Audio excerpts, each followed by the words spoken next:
oras. Ako po si Prince Judy Dapal at ito po ang inyong tanghal balita.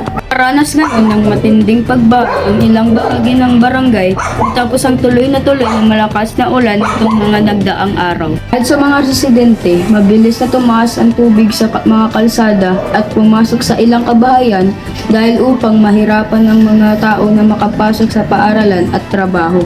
Isa sa mga itinuturing sanhi ng pagbaha ay ang pagbaradong mga kanal na puno ng basura.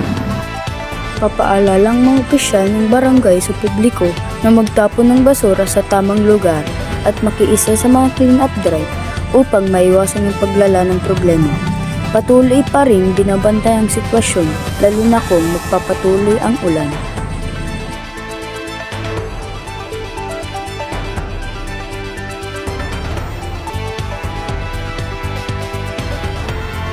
Ako si Prince Judy Dapal. Maraming salamat at magandang araw po.